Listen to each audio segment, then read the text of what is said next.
You guys. Hey, welcome to the Po Show, broadcasting live from T Radio V in Hollywood, California. This is where we elevate the creative cult.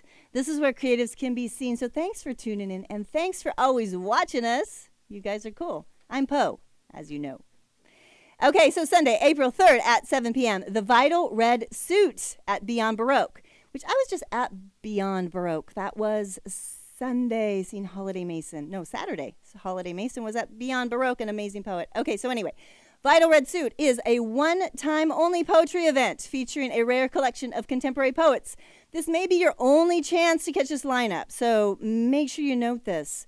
Direct from Portland, Oregon, poet, advocate, activist Mindy Nettifee returns to Los Angeles. Joining her all the way from San Carlos, one of California's most ardent campaigners, Lee Rossi, and all the way from Cork, Ireland, much beloved poet and performer Paul Casey makes a very rare U.S. appearance to debut his new collection, Virtual Tides. And finally, LA's own resident diva Lynn Thompson rounds out the evening with her singular style the event is hosted by Brennan Constantine. $10, general admission, $6, students, seniors, and members free. So check that out. Beyond Baroque is amazing. Malabamba. Okay. Be patient with me on this because there's lots of names that are very difficult for me because they're in a different language. So I'm going to try, and I'm sorry if I offend anybody with my mispronunciation, but it's because I only speak broken English.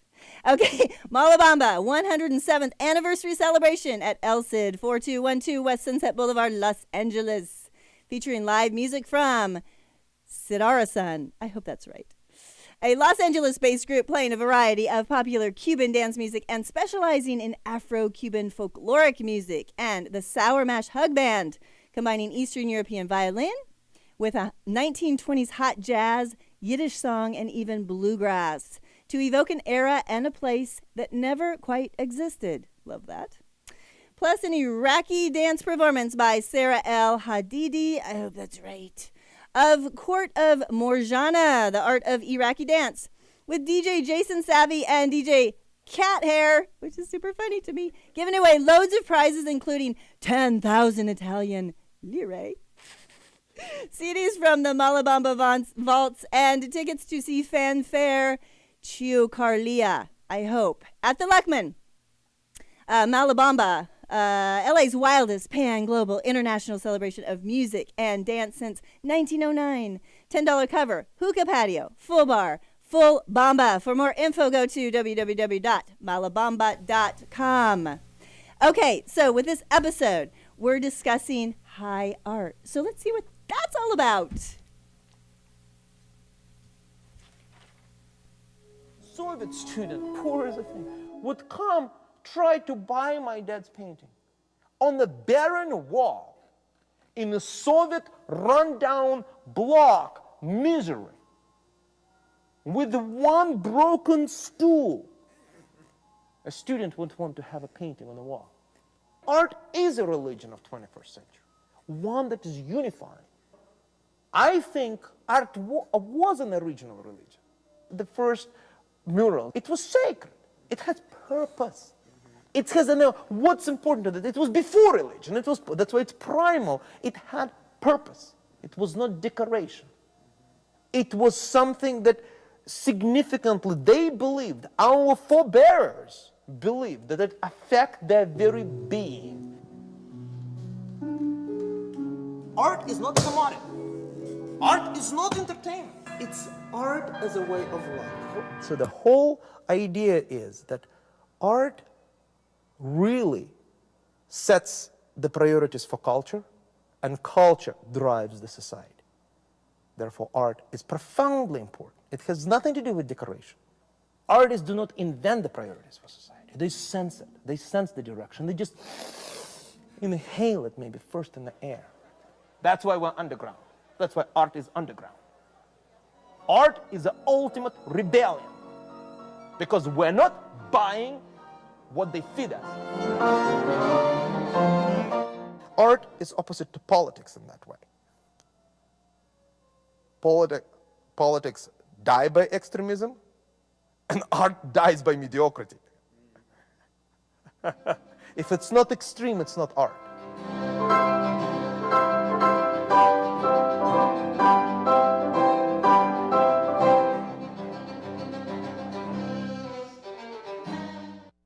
Okay, so in the studio with me today, I have three very talented artists with three very different styles and possibly three very different opinions. We'll see.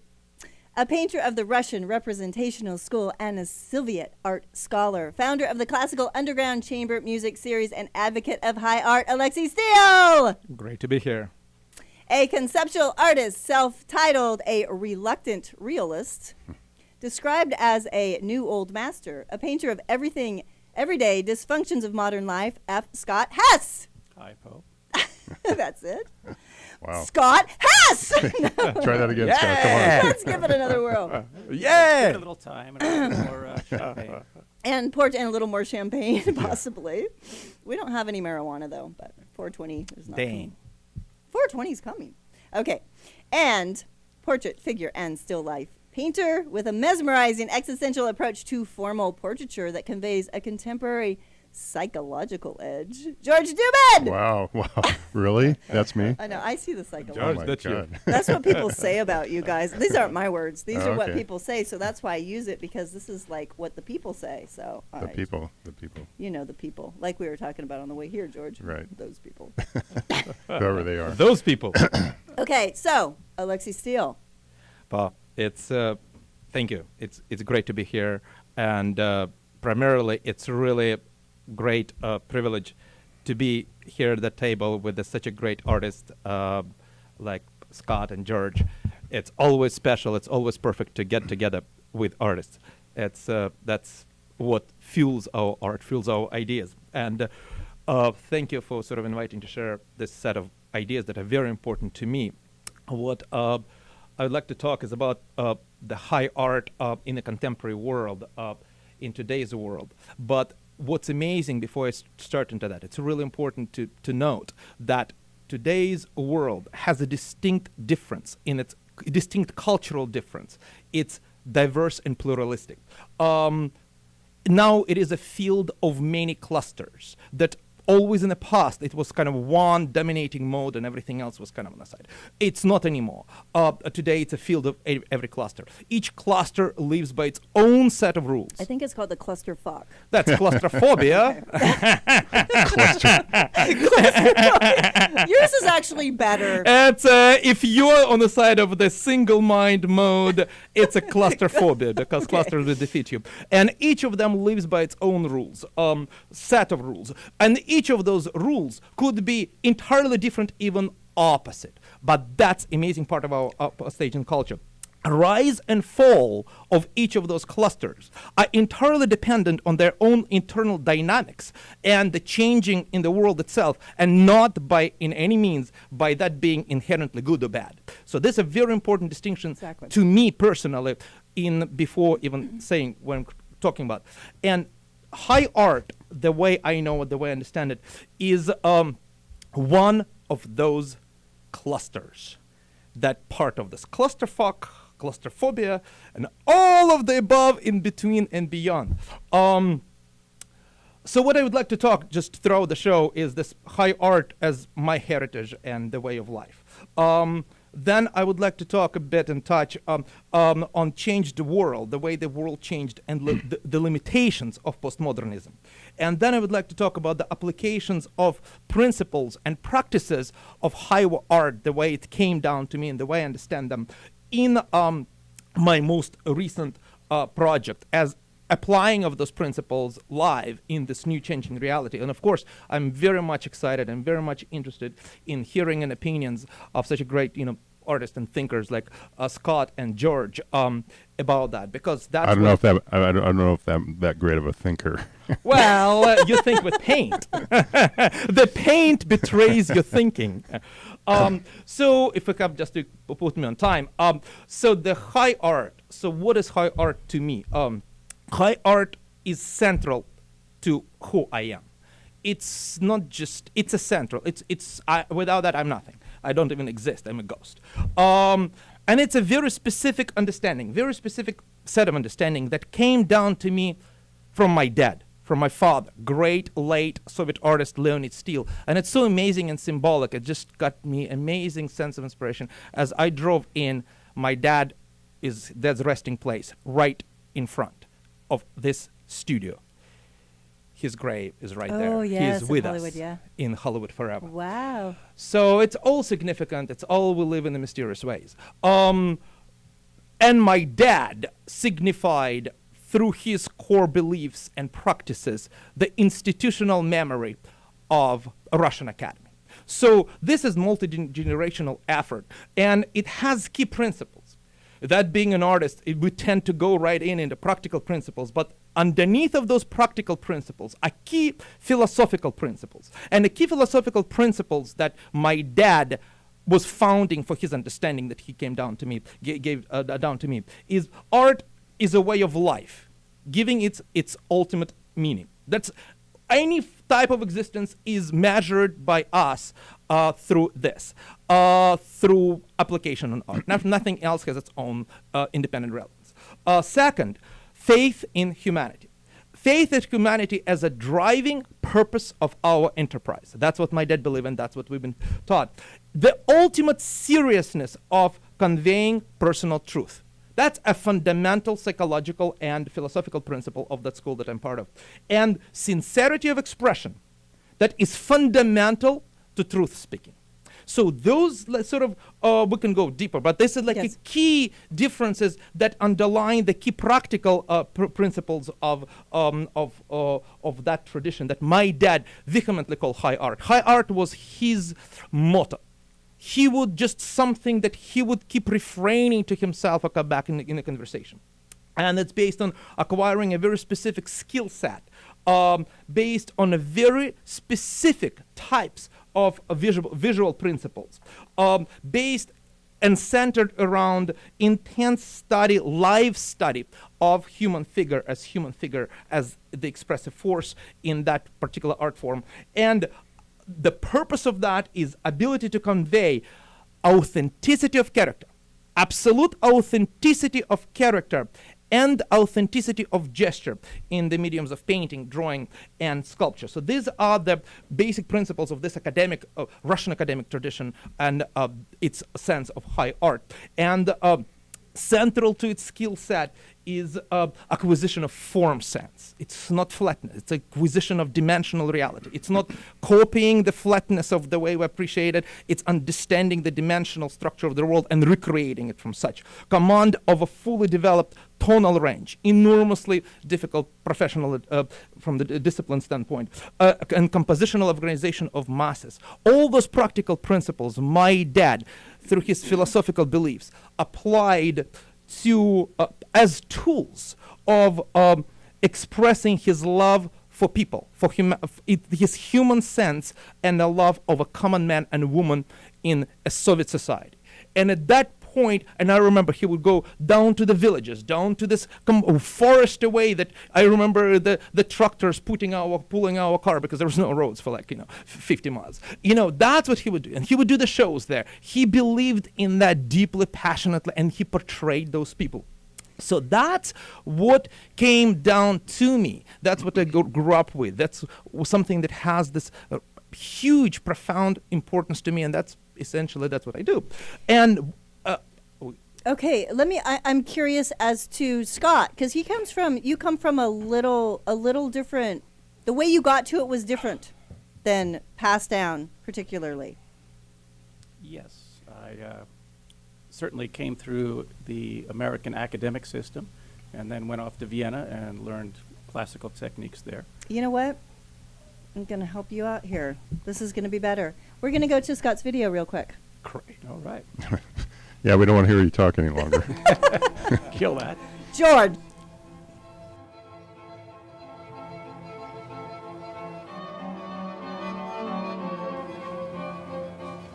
I started drawing when I was 7 years old. My parents got divorced. My father took off. After the age of 10, I didn't see him. But during that period, I started drawing naked ladies tied up. The very first image I remember drawing at that time was of a woman in a bikini tied to a chair in jail. I realized in my 20s that what I was doing was binding the woman, binding the mother, so she wouldn't leave too, and that had been this consistent theme because my father had taken off. I was going to magically control my mother through art. So that's how my art career really began. I got very good at drawing out these fantasies that were all erotic, and so that led to college. I got to like the art of Vienna and fantastic realists, and I decided I wanted to go there and be an artist.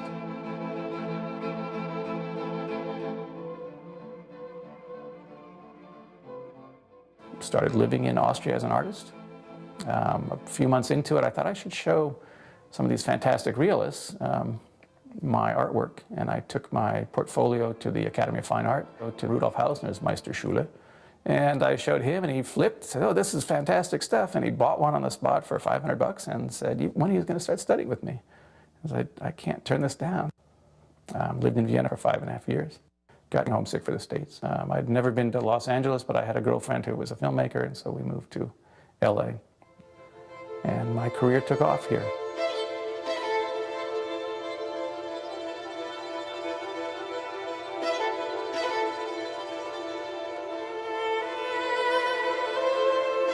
I've continuously made figurative art, and all the way until now. I feel that this exhibition sort of pulls together all my skills in many ways, and so the paternal suit is related in some way to that missing father. After 32 years, I tracked him down, and he had some information about the family, but not very much. And it wasn't until 5 years later that I got an email with a photograph by Matthew Brady of my great-great-great-grandfather, who was a senator. And it was just, I just looked at that thing, and ever since that moment, I have been hooked.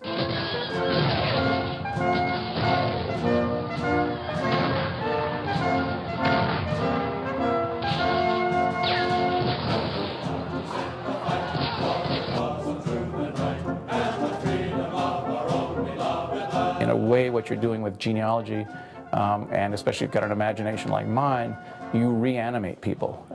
You bring them back to life, and they exist almost literally.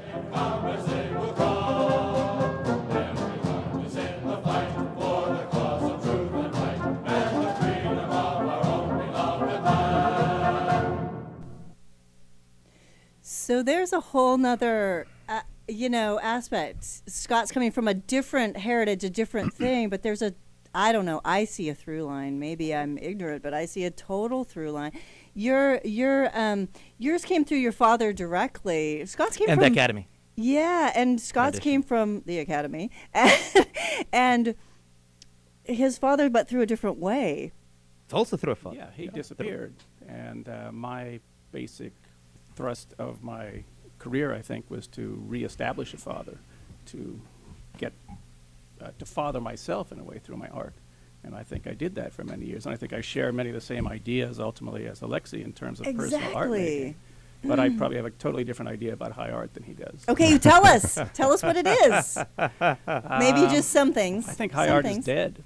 Well, it is. That goes without saying. Art is dead, for that matter. Yeah. At the one end, we have the billionaires who are. It's Bernie Sanders.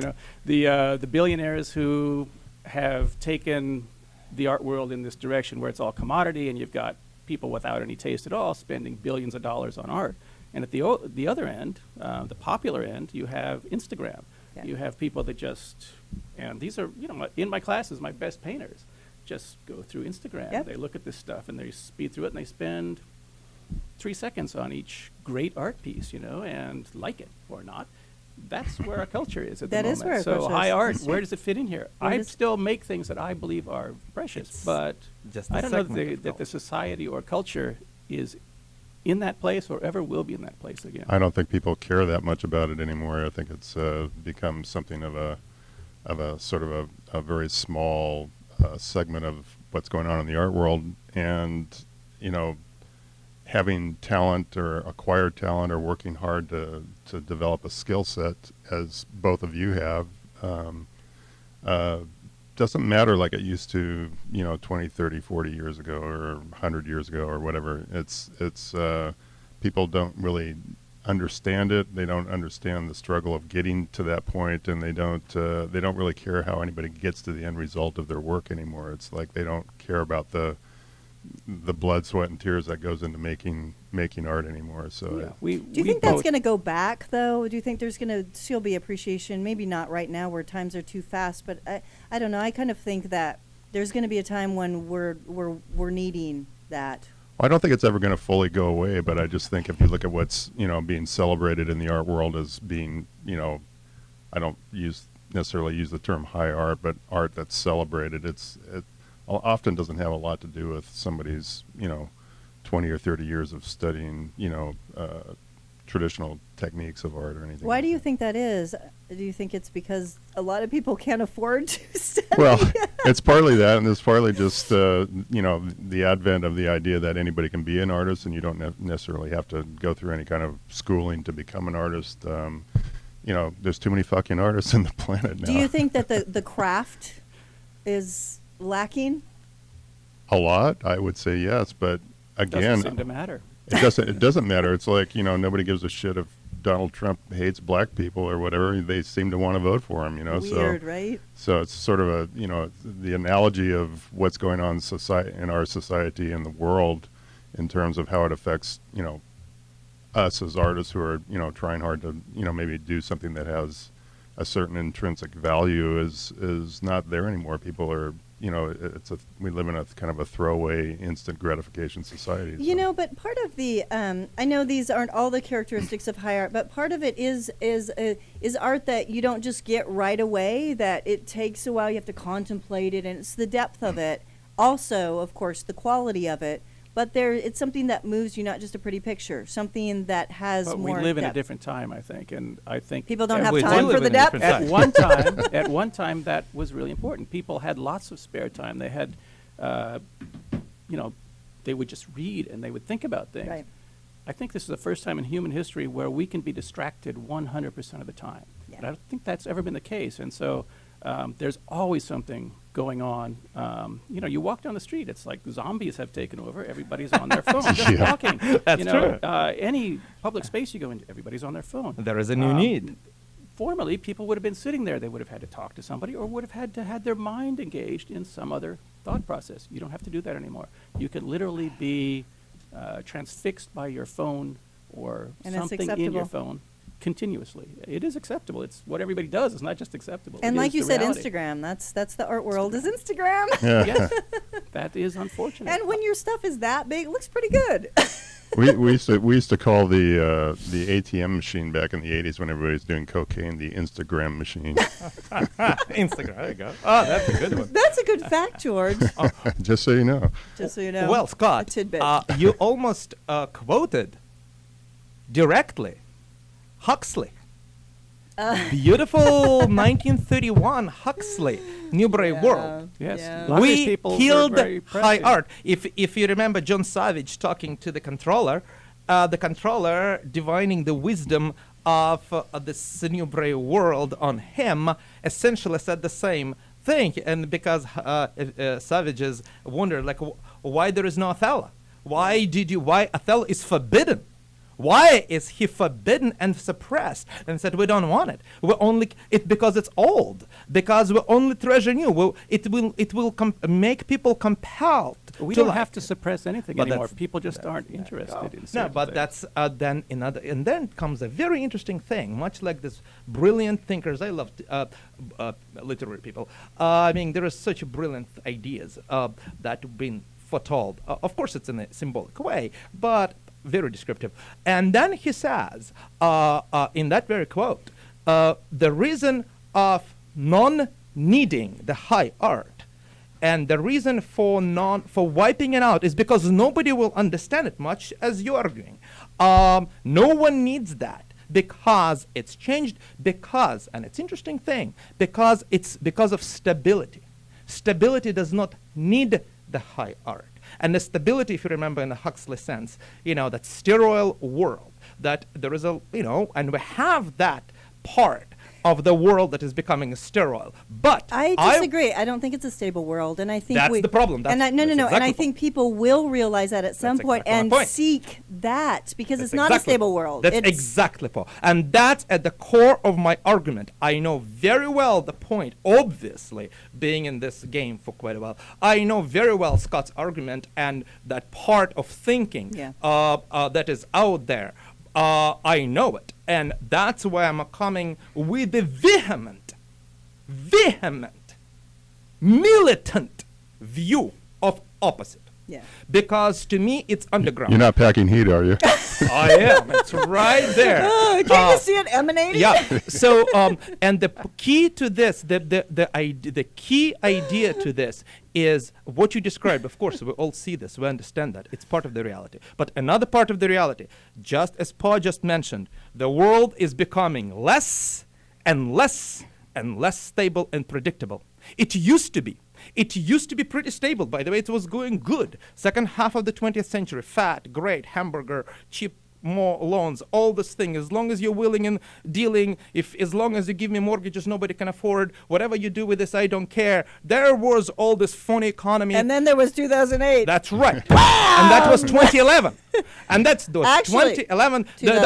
I'm sorry, 21. I mean the 9/11.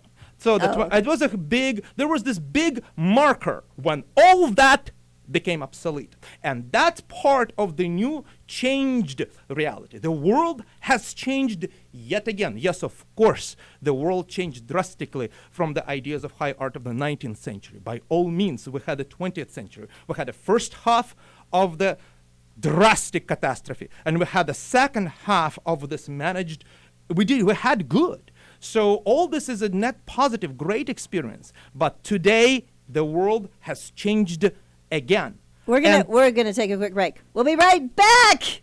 Stay with us. Love it.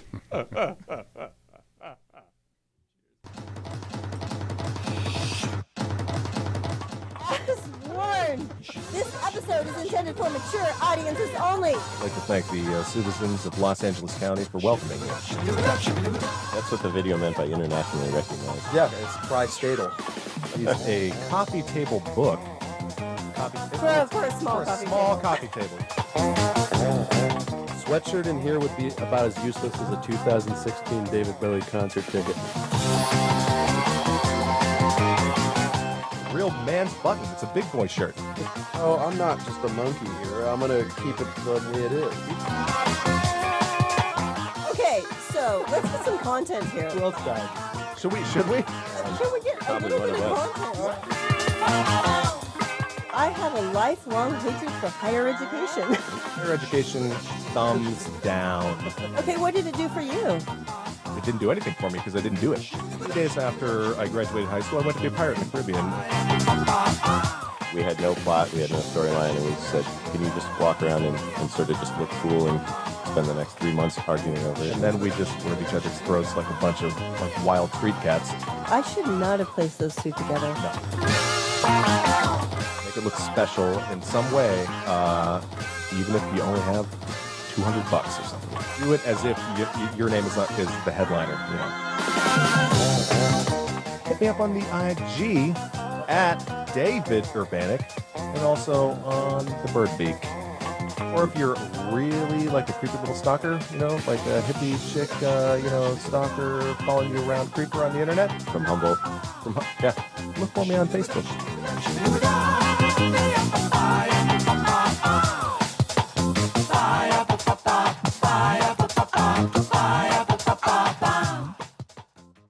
Hey, welcome back to the Hollywood Post Show. Okay, April 9th and 10th is opening weekend of, listen to this, Alexei, the Renaissance Pleasure Fair. Whoa! I'll make sure I get Isn't down that there. every day? 15501 East Arrow Avenue, Santa Fe Dam Recreation Area. Irwindale. Open wide the gates for adventure, feasting, and fun. New merchants and entertainment lie around every twist in the road. Tantalizing tastes await to tease the taste buds. Join the greatest party since 1599. Attend and share this event for a chance to win a pair of tickets. One winner will be announced the Wednesday before the weekend. Tickets available at www.ticketfly.com. So check out the Renaissance Fair. That's awesome. On Saturday, April 2nd, 7 to 11 p.m., Angel City Derby Girls and Eat More Art Out Productions. I have to be careful how I say that productions thing. Presents their 9th annual group art show and auction with a theme, Now I Lay Me Down to Sleep, Visions of Fear and Fantasy at Titmouse Incorporated, 1121 Seward Street, Los Angeles. Through art and interactive experiences, this annual silent art auction fundraiser promises to capture the surreal beauty and ethereal darkness of our dreamiest dreams. An evening of fantastic fun with live art, music, drinks, food trucks, photo ops, and more. Family-friendly, costumes encouraged. Eat Your Art Out has become one of the biggest arts group shows in LA. Biggest group art shows in LA. That was a POFA. $5 at the door. For more info, go to angelcityderby.com/eat your art out. Okay. Okay, so back to this fascinating subject of high art. Okay, Mr. Dubin. Yes. What do you yes, think? ma'am. What do you think about it? What's your take on this high art business? Well, you know, I'm sitting with two people who are clearly much more intellectual and deep on the subject. So Oh, gosh. I come from a Oh, wow. I come from a kind of a more practical place when it comes to art. But Practical.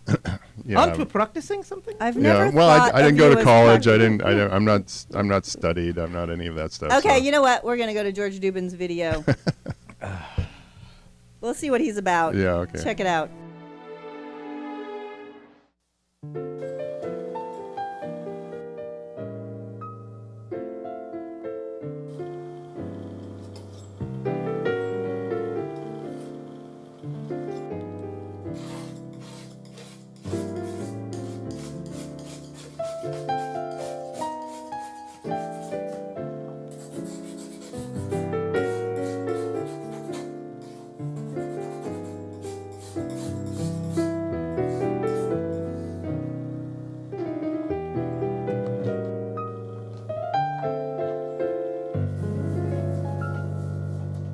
I kind of wanted to get back to doing some, I don't know, for lack of a better word, some sort of urban landscape painting. So I started taking my camera with me, which is something all artists should always have a camera with them, I suppose, these days, but you never know what you're going to run across.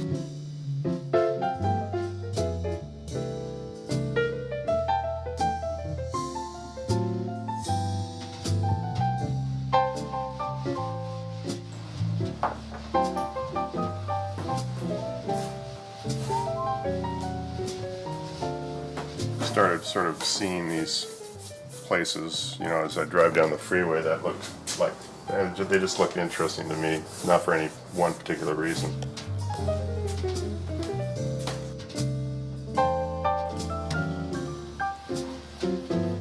So I just take pictures out the front window of my car. This one happens to be going south on the 405 near the Arco refinery in Long Beach, and it's something we all drive by and see all the time if you spend any time on the freeways.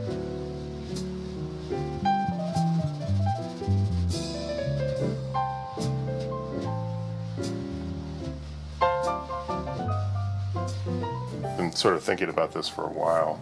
Finally have gotten around to actually making some, just to see if, first of all, if I enjoy the subject, and secondly, you know, if it's got some little viability out in the world.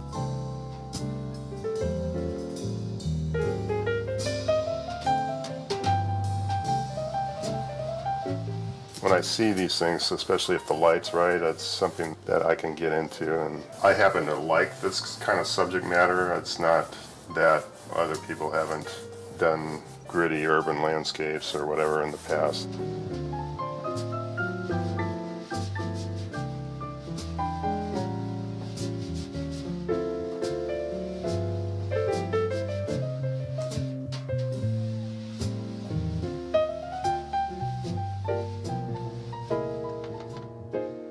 One of the things I wanted to get back to again, besides this sort of concept of urban landscape, is also try to find some subject matters that are more based on patterns. I always have to have a connection with some kind of reality or real object.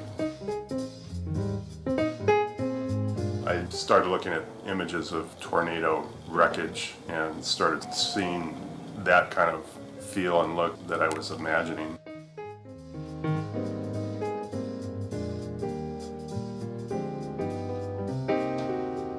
What could you go into a hardware store or a paint store or whatever and find and make some art out of it, so it's like readily available, common stuff.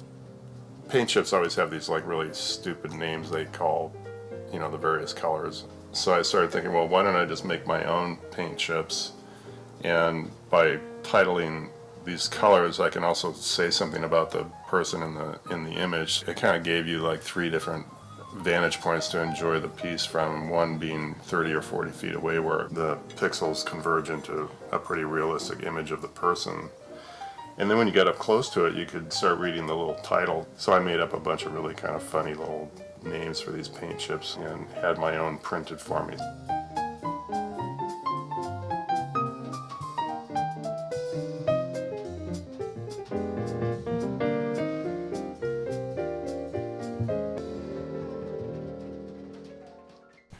Okay, so that's an expanded version of creativity and what you can do. So, okay, I'm really curious to see what Alexey has to say about that, because George pushes. You say, what did you just call yourself? I've always kind of logical, and it's like you're so weird. I know. I mean, you're one of the weirdest people I know, because you who would know to do that? Who would use paint chips? Oh, I don't know. I'm sure somebody else has. I mean, I'm a journeyman artist. That's what I look at. That's what you say. Yeah, you actually said, what did you say? You said, where is it? That's super funny, because I would describe myself as a journeyman artist. Making art is all about solving problems. It's a chess game with one's own mind, matching wits with ability. But There you go. But you do Wow. whatever you want to do. But your art is damn good, and you feel the art. And your portraiture is amazing. But it's real. It's real, and it's deep. But it could just be one person. Well, it's partly untrained too, so maybe that's part of what makes it a little more real, because I don't have the academic background that these two gentlemen do. So I don't think imagination doesn't come from there, by the way. it doesn't. It's the little baby Jesus brings it down to us. Nope. Not that either. It's a great. You can call that number to find out who Jesus is. Oh, now. that's true. We saw it on the way here. 1-800 to No. find Jesus. Yeah, find Jesus. No, you. We saw it on the way here, right, Yeah, George? exactly. And I tried to call, and it was busy. Yeah. You're always busy. No, it was disconnected.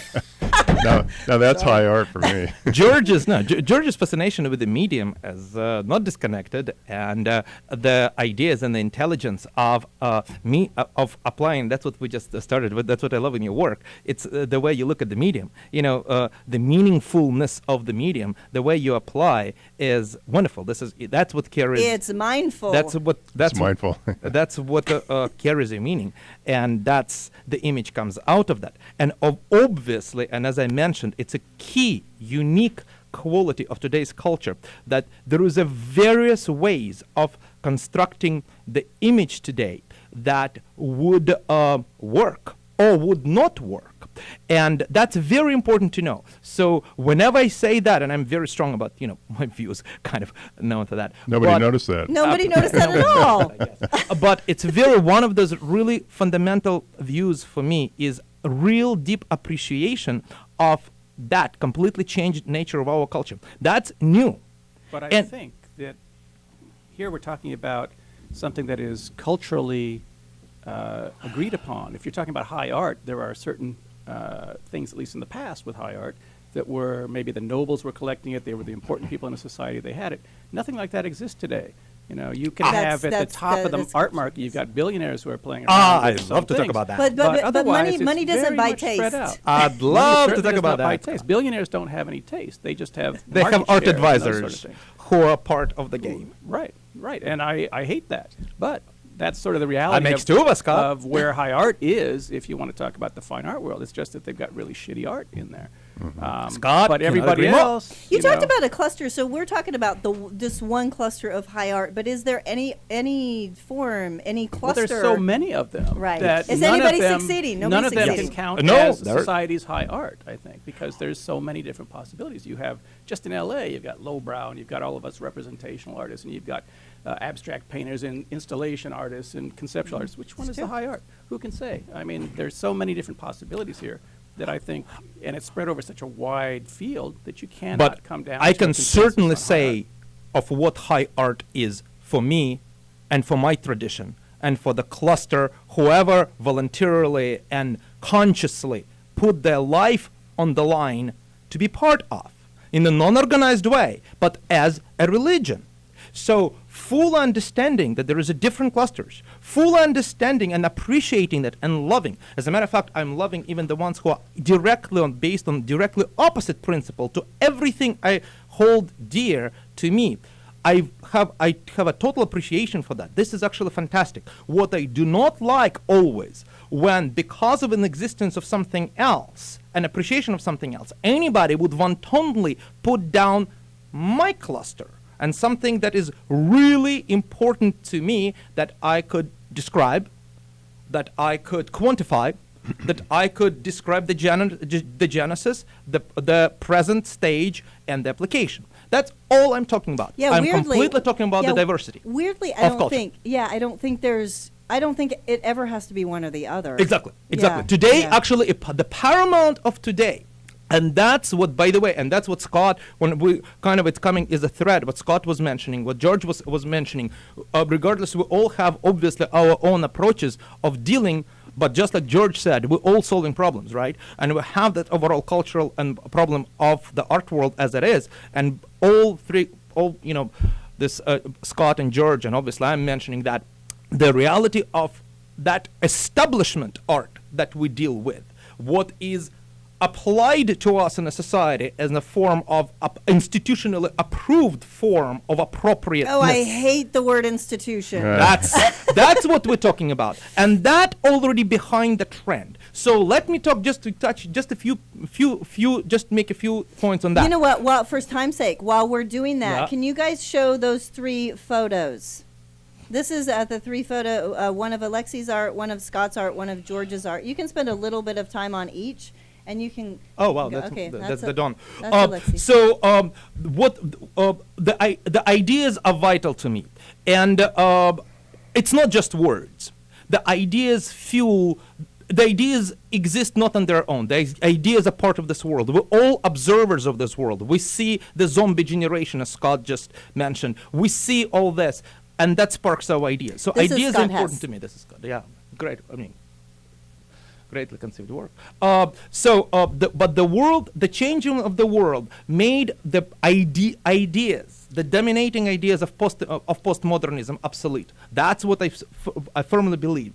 And today we have a sort of a need for the adequate expression of the reality that is completely changed, that presented a new necessities. And there is a skill set, the skill set that's simply needed for that new changed reality. And the fact that postmodernism is dead, it's not making it bad. It's not because it's bad.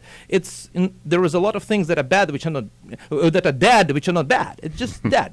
It's and the limitations. It's a two. We can go in deeper Just so into you that. know, those 2 words don't rhyme in our language. Well, I know. I don't know that I would agree that postmodernism is dead. I think postmodernism has won in a way, that everything has become Oh, I like equal. this. Okay. And you put out You know what? That's a great point. Well, you could also, let's. George is going to fuck up this whole point. I am right now. Good. Let's, let's take, not to put it down or put it aside, but if you take the new Broad Museum, I mean, what is that? I haven't been there, what but is- you have an opinion. What is that a church to? It's a church to everything that's sort of. To hypergrade. It's an ideology. It's ideology of hedge funders. Well, okay, I don't need to finish that sentence, I guess. It's the idea. That's the problem with postmodernism. Again, not that it's bad in itself, but I'm what not it saying stands it's good or for. bad. I just think it won.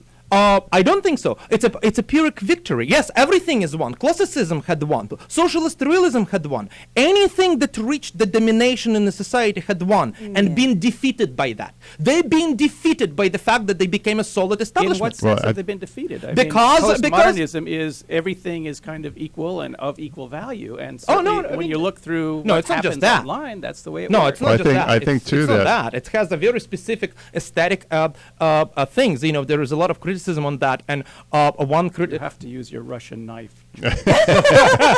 Well, no, saber. I was just going to say, I think what's happened is it's the art world is simply a reflection of the time which we live in, and whether Exactly. it's a win or a loss, it just depends on which side of the fence you want to be on. And Can I we think, be on the top of it? well, I just think you choose- all things are kind of cyclic anyway. So Yeah.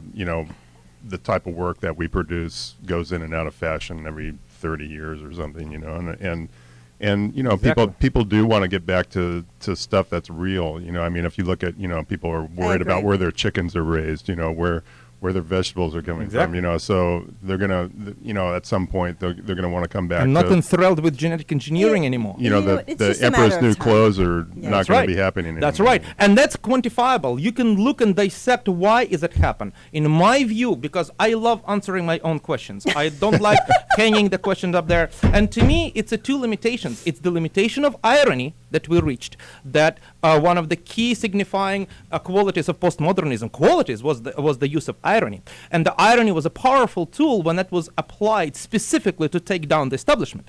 The moment it became the tool of establishment, it became trivial. The worst thing, what makes the art movements historically go down, it's not because they become trivial. And it's a strange and intimate connection of art and power. It all depends somehow on it. Okay, but you know what? Where's the power now? And the power.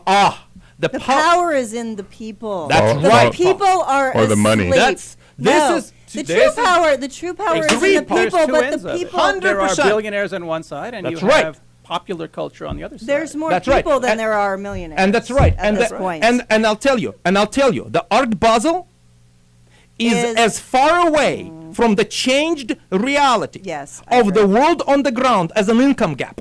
Yeah, that's true. Income gap. That's what I'm talking about. We are representing two stages of society. A lot of institutional theorists. What do you mean we are representing it? I don't think we as representational painters are. We are doing our own thing. No, but we're not we just. representing No, I'm saying we as a either society. I mean, we as a wider, as a participants of the wider society and wider discourse. So, The royal we. The royal. I Well, mean, the people we. Well, I mean, when you people talk- we're the people we. and then you talk about the 1 to 99%. We're talking about now. This is the thing. So it became, and a lot of theorists of institutional theory describe, and it's very true, that the current predominating mode that the billionaires support, they support not because they like it, it's not Kincaid, but because it adequately expressed Did the you just prevailing say ideology. Kincaid? I just mentioned Scratch K-word. that. That's right. So the One of the most successful representations. I know, that's right. That's right. And a scammer and all that thing. Picture of light. We don't talk bad about Dad. Can we? But anyways, Can we please? we should. We have 2 minutes. They got it. But the problem with that, with the fact that postmodernism became such a perfect manifestation of ideology of its main backers, hedge funders. It's a hedge funder ideology. It's ideology of hyper-greed. It's been noted again and again in many serious criticism that the money became the object of Okay, that. but where are we now? Because the money great. is just in a very small That's- spot. So what I- about the rest of the population who appreciates art, actually, the art people? What about Actually, the real art people. Paul, even greater than that. what you touched on is a really key. It's central again to me personally, and I'm It's again. Instagram. It's the people. No, not even that. No, but it is. This It's the is people. pseudo That's reality. where it is. It's The the people. reality. Instagram No, is the place go We to have the power. reality is actually the life on the ground, the life of the inner city, the life of people. People had not been substituted by Instagram. The people had not been substituted for that. I have these things all over, but humanity still exists, and it will exist. And I'll tell you, the changed world is the fact this whole new bag of problems that now is a result of that caused the income gap and the problem and all that we eat that now at the bottom, at the society level itself. And I can tell you another thing, that I have a clear and a perfect example for that in my city where my studio is, Carson. I'm from the city of Carson. My studio is there. That's where I spend most of my time. I see that life quite clearly, quite directly. It's the most diverse city in the nation. Actually, it's number 5. It's incredible. It's beautiful. It represents the world that it is, and it's entirely screwed up by politicians. It's public. It's a major. Every city is though. That's the whole thing. Okay, but we have to cut. We're done. Well, All right. All right. Thank you, Polina. Okay, so where can we find your work, Scott Hess? F Scott Just- Hess. Just Google me. Google him. George Dubin, you can Google him. Yeah, Google, yeah, Google, I Google. hide out a lot. Yeah. Heavily armed. I can tell you where he lives. Okay, Alexei, where can you find you? No, High art. Look at My Neighbor series, the new My Neighbor series out of Carson City, where I would apply all the principles of high art that is part of a revitalization effort. I love Carson. That community is coming this is together as a fight back, and that's where salvation is. That's what I believe as the tools of high art, my dad and myself, that we worked on, that will be applied today at the beginning of the 21st century as the part of the set of tools of addressing the actual reality as a social need, as the social action. High you got art cut is a off part of 2 social minutes action. ago. Thank you, Okay, comrade. We're fighting for high art, but we're fighting for arts, creativity, keep being creative. Anybody who's been on the show is going to be on the show. Check out www.whatpuzzlepiece.com for all of that and all of my junk, all of my social media. Check it out. And next week, who do I have? Next week, I have a great poet, Ellen Maybe. But check it out. It'll be great. See you next week.